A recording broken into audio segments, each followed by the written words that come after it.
Imagine waking up one morning and discovering that your own house has become a prison.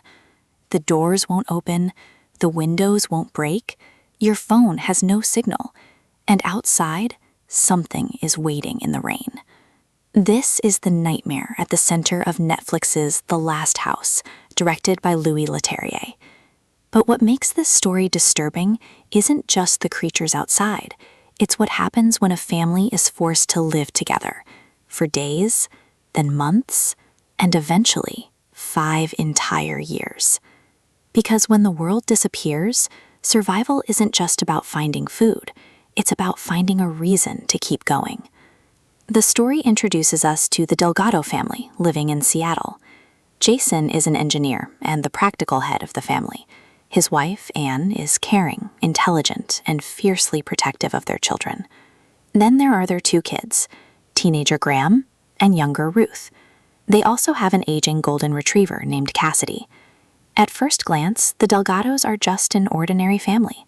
They argue, they joke, they worry about money, they make plans for Christmas. Nothing about their lives suggests that they're about to become prisoners in their own home.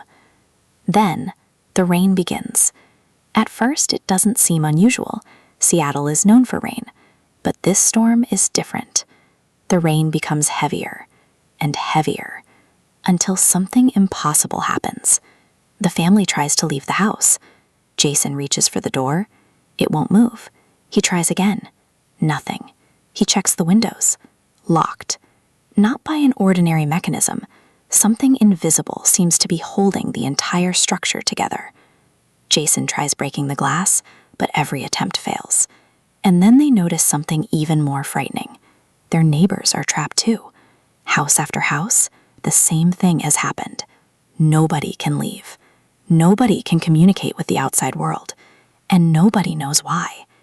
At first, the family assumes this will only last a few hours, then maybe a day. But as the hours turn into days, that optimism starts disappearing. Jason checks their supplies. Food is limited.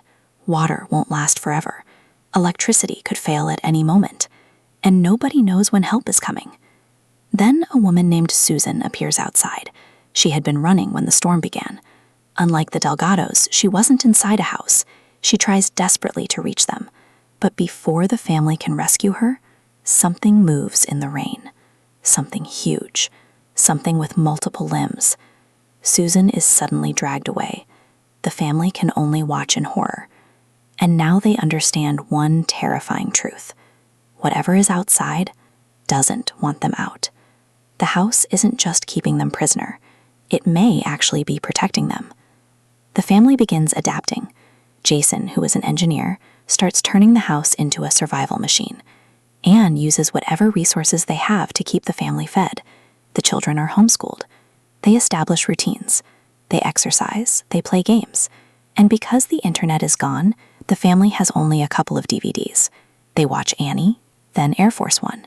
Again and again. Eventually, even the apocalypse becomes routine. They celebrate Christmas inside the house. They build a makeshift Christmas tree from whatever objects they can find. For a brief moment, it almost feels normal. But that's the cruelest part. Because outside, the world is dying. And inside, their supplies are disappearing.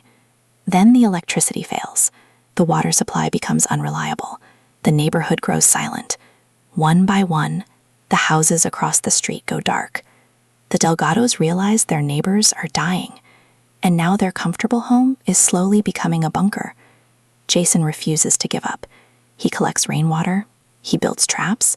He discovers that animals are still moving through the neighborhood. So he creates a bizarre survival system. He goes chimney fishing. Using the chimneys as pathways, Jason creates traps that allow him to catch small animals. It's disturbing, but it works. Meanwhile, Anne turns parts of the house into a greenhouse. Plants begin growing inside the living room.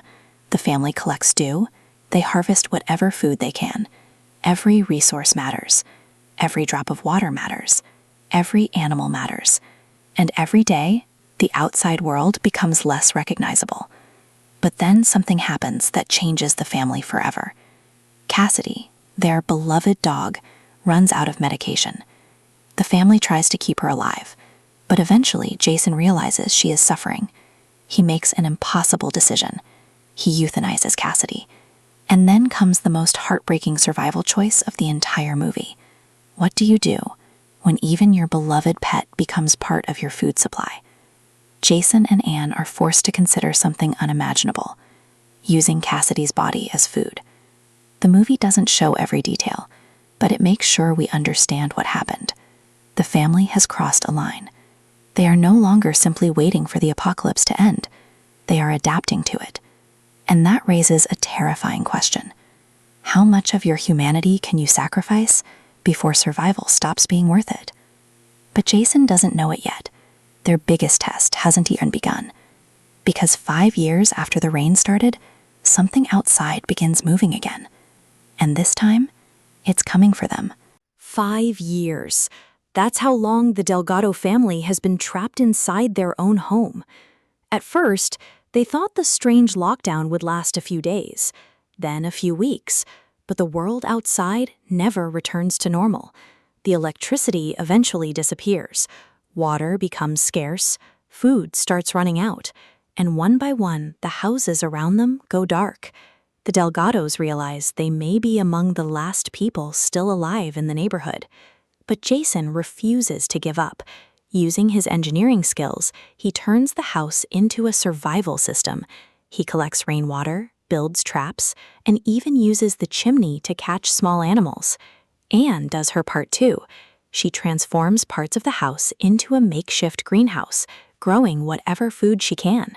Their children, Graham and Ruth, grow up in this strange new reality. Graham becomes angry and frustrated. He wants his old life back. Ruth is different.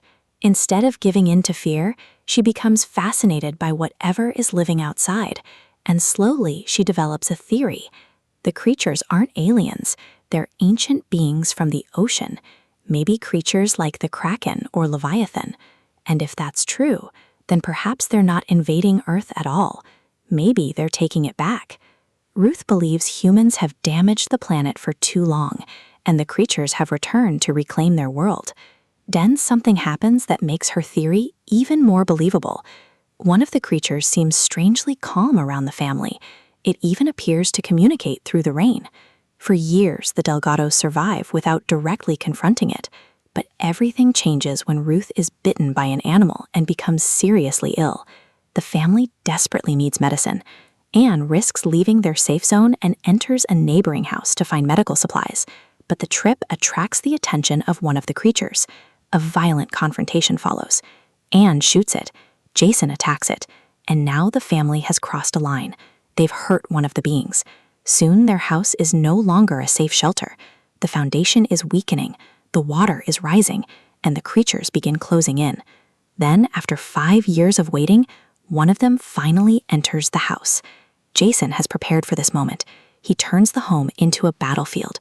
Traps, harpoons, fire, everything they've built over the years is put to the test. Eventually, Jason manages to capture the creature. It's wounded, it's helpless, and Jason has the perfect opportunity to kill it. But Ruth stops him. She believes this creature is different. It may have shown them mercy before. Jason now faces the hardest decision of his life: kill the creature or trust it. Jason has spent 5 years believing one thing: if you want to survive, you fight. And now he finally has the creature trapped. It's wounded. It can't escape. Jason threatens to kill it unless it opens the door. But Ruth begs him to stop. She believes this creature has never truly wanted to hurt them. Jason hesitates. Then he lets it go, and something incredible happens. The creature doesn't attack. Instead, it seems to communicate with the others.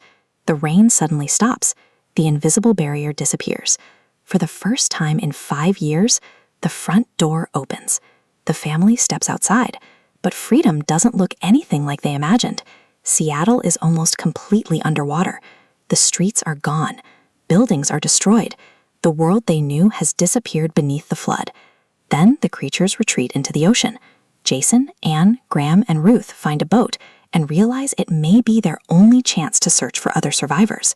They rename it Cassidy, after the dog they lost during the darkest days of their imprisonment.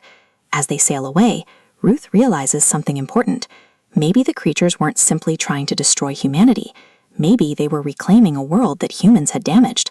And perhaps Jason's act of mercy proved that humans could still learn to coexist with them. But there's still one mystery. Are the creatures really gone? Ruth doesn't think so. She believes they're still somewhere beneath the water, watching, waiting. And as the family searches for a new home, they finally discover something they haven't heard in years. A voice coming through the radio. Another human survivor. After 5 years of silence, the Delgados finally know they're not alone. The Delgados survived 5 years inside one house, but the real ending isn't about escaping the creatures, it's about understanding them. The movie never gives us a perfect explanation for what these beings are. They could be ancient sea creatures, something supernatural, or something that existed beneath the ocean long before humans. Ruth's theory is the strongest clue. Maybe the creatures weren't invading our world. Maybe humanity had invaded theirs. That's why Jason's final decision matters so much. For years, he believed survival meant destroying every threat. But when he finally chooses mercy, the creatures respond with mercy of their own. They release the family. The rain stops. The barrier disappears. And the Delgados are free. But their old world is gone. Seattle is underwater. Their house is destroyed. Their neighbors are gone. Even their beloved dog Cassidy is only a memory. So when they rename their boat after Cassidy, it becomes a symbol of everything they lost.